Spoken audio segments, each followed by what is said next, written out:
Adventures of Raggedy Ann, written and illustrated by Johnny Gruelle.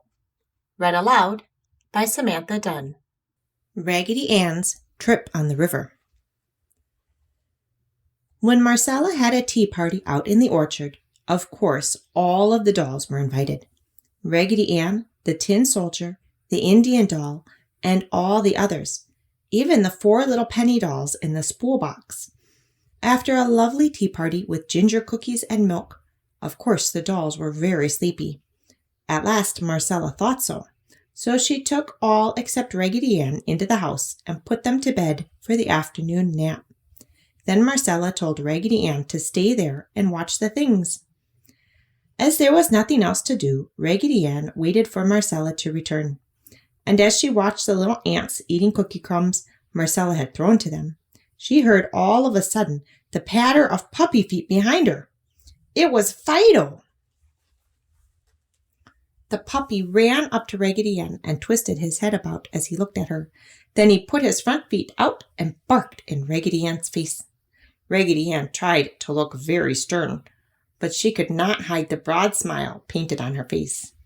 "Oh, you want to play, do you?" the puppy barked as he jumped at Raggedy Ann and then jumped back again. The more Raggedy Ann smiled, the livelier Fido's antics became, until finally he caught the end of her dress and dragged her about. This was great fun for the puppy, but Raggedy Ann did not enjoy it.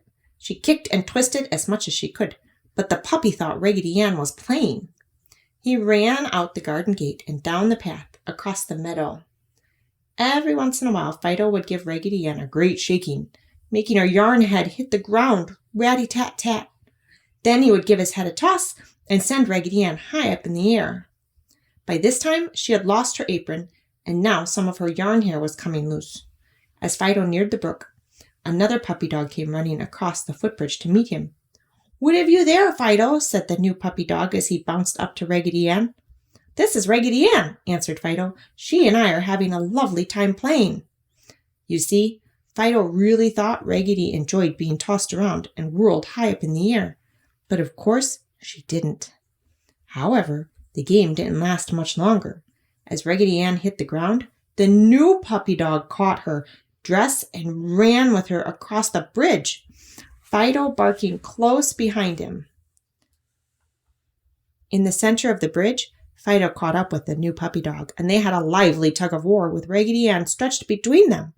As they pulled and tugged and flopped Raggedy Ann about, somehow she fell over the side of the bridge into the water.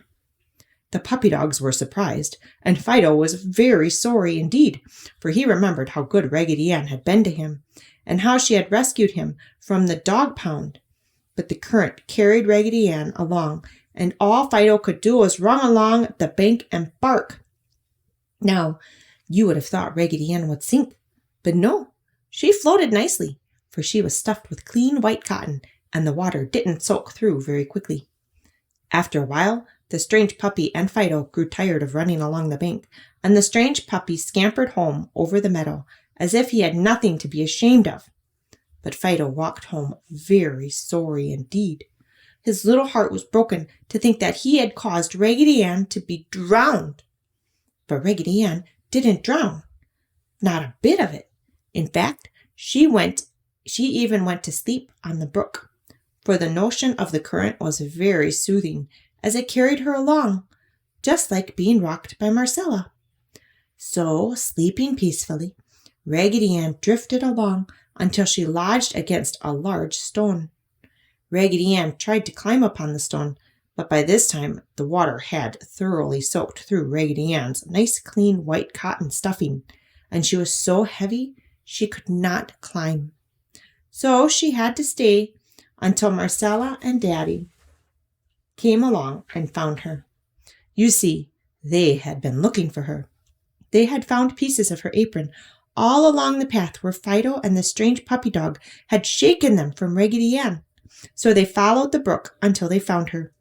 When Daddy fished Raggedy Ann from the water, Marcella hugged her so tightly to her breast, the water ran from Raggedy Ann and dripped all over Marcella's apron. But Marcella was so glad to find Raggedy Ann again, she didn't mind it a bit. She just hurried home and took off all of Raggedy Ann's wet clothes and placed her in her little red chair in front of the oven door, and then brought all of the other dolls in and read a fairy tale to them while Raggedy Ann steamed and dried. When Raggedy Ann was thoroughly dry, Mama said she thought the cake must be finished, and she took from the oven a lovely chocolate cake and gave Marcella a large piece to have another tea party with. That night, when all of the house was asleep, Raggedy Ann raised up in bed and said to the dolls who were still awake, "I am so happy, I do not feel a bit sleepy. Do you know, I believe the water soaked me so thoroughly my candy heart must have melted and filled my whole body, for I do not feel the least bit angry with Fido for playing with me so roughly." So all the other dolls were happy too, for happiness is very easy to catch when we love one another and are sweet all through. The end. Thank you.